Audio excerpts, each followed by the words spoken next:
পশ্চিমবঙ্গ মহিলা সমিতির ৭ম জেলা সম্মেলন অনুষ্ঠিত হল ইসলামপুর টাউন লাইব্রেরি হলে।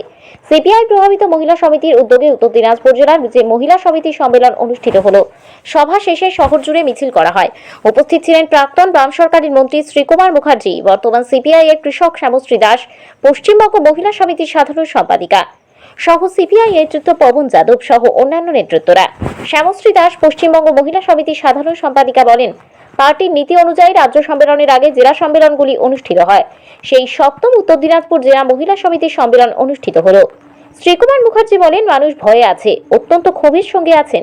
2026 বিধানসভা নির্বাচন আসবে, মানুষ পাল্টা দেবে। 27তম রাজ্য সম্মেলন আমাদের সংগঠনের রীতি অনুযায়ী তারপর আগে সমস্ত জেলা সম্মেলন হয়, শাখা থেকে জেলা। আজ উত্তর দিনাজপুর জেলার 7ম সম্মেলন অনুষ্ঠিত হচ্ছে ইসলামপুরে, তারই অনুষ্ঠান চলছে। একেবারে মহিলা সমিতি, যে সংগঠন 43 সালে জন্মেছিল দ্বিতীয় বিশ্বযুদ্ধের গর্ভে, তারই 81তম বর্ষে আমাদের সম্মেলন চলছে, 27তম পশ্চিমবঙ্গ মহিলা সমিতির রাজ্য সম্মেলন। সম্মেলন থেকে কি দাবি দাবা নিয়ে আপনারা তুলবেন? দেখুন, আমাদের এজেন্ডা আমরা যা করেছি, সম্মেলনে যা থাকে, একটা থাকে যে যা হয়ে গেছে সেই রিপোর্ট, আর একটা আমরা আগামী দিনে কি করতে চাই। প্রথমত দেখতে পাচ্ছেন সারা ভারতবর্ষ জুড়ে ধর্মের জিগির তুলে মানুষের মধ্যে বিভেদ হচ্ছে। সুতরাং বিভেদের রাজনীতির বিরুদ্ধে আমরা সারা জীবন লড়েছি আমাদের জন্মলগ্ন থেকে। আমাদের সংবিধান হলো দলমত নির্বিশেষে সকলে এই সংগঠনের নেতা এবং সদস্য হতে পারেন, কেবলমাত্র মৌলবাদী ছাড়া। ফলে জন্মলগ্ন থেকে আমরা মৌলবাদের বিরুদ্ধে। তাই প্রথম সংবিধান বাঁচাও, দেশের ধর্মনিরপেক্ষ গণতান্ত্রিক প্রজাতন্ত্র সংবিধানকে রক্ষা করো, এটাই আমাদের মূল লক্ষ্য। বলছি, যেখানে জেলা মহিলা সম্মেলন সেখানে মহিলাদেরই সংখ্যা কম, কি বলবেন? দেখুন, অবস্থাটা আপনি বুঝতেই পারছেন না, যে জিগির চলছে তাতে নতুন করে স্লোগান উঠছে, মেয়েদের রান্নাঘরে নাও, আঁতুর ঘর, ঠাকুর ঘর আর রান্নাঘর। এই যে জিগির তুলছে, দেখছেন যে মেয়েরা আছে তারা প্রতিনিধি এসছেন। আপামর মেয়ের সম্মেলন হয় না, ডেলিগেট সেশন হয়। এখানে 50-এ 1 ডেলিগেট নিয়ে আমরা কনফারেন্স করছি। অবভিয়াসলি সংগঠনের প্রতিনিধিরাই আছেন, সেই জন্য আপনারা মেয়েদের সংখ্যা কম দেখছেন। আসল উপনির্বাচন, সেখানে বামপন্থীদের যে ভোট বাক্সে যে ভোট, সেটা হলো না, কি বলবেন? শুনুন, আমি নিজে বামপন্থী, বাট আমার সংগঠনটা কিন্তু আপামর মেয়েদের নিয়ে। আমি প্রথমে বলে রাখলাম, যে কেউ আমার সংগঠনের আদর্শ মানলে করতে পারেন, কিন্তু উপনির্বাচন সাধারণত শাসক দলের পক্ষে যায়, বরাবরই আপনারা দেখেছেন, আজ প্রথম নয়। সঙ্গে সঙ্গে আমাদের রাজ্য জুড়ে বামপন্থীরা লড়াইয়ে আছে। বামপন্থীরা, আমরা চাইছি র্যাপিড অ্যাকশন ফোর্স অনেক বেশি বাড়াতে।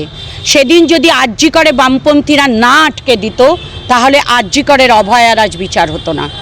ফলে ভোট বাক্স সবসময় রিফ্লেক্ট করে না, যার জন্যে আমাদের শ্রদ্ধেয় স্বরাষ্ট্রমন্ত্রী হয়েছিলেন অন্যতম সারা বিশ্বের ট্রেড ইউনিয়ন নেতা ইন্দ্রজিৎ গুপ্ত। তিনি বলেছিলেন যে অনুপাত ভিত্তিক রিপ্রেজেন্টেশন হোক, যার যত ভোট সেই অনুযায়ী রিপ্রেজেন্টেশন হোক। আমরা মনে করি ভারতবর্ষে যে নির্বাচন চলছে তা বুর্জোয়া সংবিধানের অনুসারী। সেখানে মানি, মাসল পাওয়ার অনেক বেশি রাজ করে, এলাকার প্রশাসন অনেক বেশি ভোটকে প্রভাবিত করে। লক্ষ্মীর ভাণ্ডার থেকে আপনার সবুজ সাথী থেকে শুরু করে যে বিয়ের জন্য যে ভাতা দিচ্ছেন, তা অনেক বেশি মানুষের মনে রিফ্লেক্ট হচ্ছে। হ্যাঁ, আমাদের ব্যর্থতা, আমরা মেয়েদেরকে সেইভাবে আনতে পারিনি, কিন্তু ভোট বাক্স ভারতবর্ষের সবটা রিফ্লেকশন করে না। বলছে আরজি করের ঘটনায় দেখা গেল একজন মহিলা চিকিৎসকের সাথে যে ঘটনাটা ঘটলো, এই বিষয়ে আপনারা কি? আমরা মনে করি এটা সংগঠিত প্রাতিষ্ঠানিক হত্যা। এটা কোনো মহিলা নয়, এটা কোনো পুরুষ হলে হতো। মেয়েরা যুদ্ধ থেকে শুরু করে সমস্ত জায়গায় তারা আর একটা বিশেষ নির্যাতন ভোগ করে, তার দেহের নির্যাতন। এই মেয়েটি দেহের নির্যাতন ভোগ করেছে মহিলা বলে, কিন্তু এটা সিন্ডিকেট রাজের বিরুদ্ধে নয়। ওখানে যে ওষুধের সিন্ডিকেট রাজ চলছিল, ওখানে যে কালোবাজারি চলছিল, ওখানে সর্বৈব যে দুর্নীতি চলছিল, আপনার এখন সব প্রকাশ হয়ে গেছে। শাস্তি হবে কিনা আমাদের এই বিচার ব্যবস্থা তো সত্যি চোখ বন্ধ করে থাকে। ওই যে দেখে না, চোখ বন্ধ করে আছে দাড়িপাল্লা হাতে নিয়ে, বিচার ব্যবস্থা চোখ বন্ধ করে থাকে। তথাপিও বিচার ব্যবস্থার উপরে আমাদের ভরসা আছে। প্রাতিষ্ঠানিক হত্যা, আমরা স্বাস্থ্যমন্ত্রী পদত্যাগ দাবি করি। লজ্জা থাকা উচিত স্বাস্থ্যমন্ত্রীর। এখনো পর্যন্ত যা যা ঘটনা ঘটেছে বা যা অ্যারেস্ট হয়েছে, যা কি আইনগতভাবে যতদূর এগিয়েছে, কি মনে করছেন যে বিচারের দিকে এগোচ্ছে? আমরা দেখতে পাচ্ছি, আপনার চন্দ্রচূড় কি করলেন দেখলেন। ফলে বিচার, বললাম, অন্ধা কানুন। আমরা ভরসা রাখছি, আমাদের উকিলরা আছেন, ডক্টরসদের উকিল আছেন, মেয়েদের পক্ষ থেকে উকিল। আগামীতে রাজ্য সম্মেলন অনুষ্ঠিত হবে বললেন ওনারা, সেই বিষয়ে যদি একটু বলেন, এবং পশ্চিমবঙ্গের এই যে মহিলাদের নিরাপত্তা সহ বিভিন্ন দেখা যাচ্ছে সেই বিষয়ে কি বলবেন যদি একটু বলেন। প্রথম কথা, আমি আজকে এসেছি এই কারণে যে ভাতৃপ্রতিম যে সংগঠনগুলি আছে আমাদের, সেই সংগঠনের আমি রাজ্য সম্পাদক, মানে কৃষক সভার, প্রাদেশিক কৃষক সভার রাজ্য সম্পাদক হওয়ার ফলে আমাকে এখানে একটা শুভেচ্ছা জানাতে হবে। আজকে নিজের জেলাও সে এখানে একটা শুভেচ্ছা জানানো, এই কারণে আমার মূলত আশা আর কি, এটা এক। আর 2 নম্বর হচ্ছে মেয়েদের নিরাপত্তা, এটা পশ্চিমবঙ্গে অনুপস্থিত এখন, সেটা রেকর্ড হোক না হোক, হ্যাঁ, যে চেহারাটা নিয়েছে এখন সেটা অত্যন্ত ভয়ের জায়গা রয়েছে। এটা আরজি করের ঘটনা শুধু নয়, আরজি করের ঘটনা যখন গোটা বাংলা তোলপাড় হচ্ছে তখন জয়নগর হয়েছে, এবং প্রায় প্রতিদিন কোনো না কোনো খবর আপনাদের মিডিয়ার মাধ্যমে চলে আসছে আমাদের সামনে। এটা ভয়ঙ্কর একটা জায়গা নিয়েছে।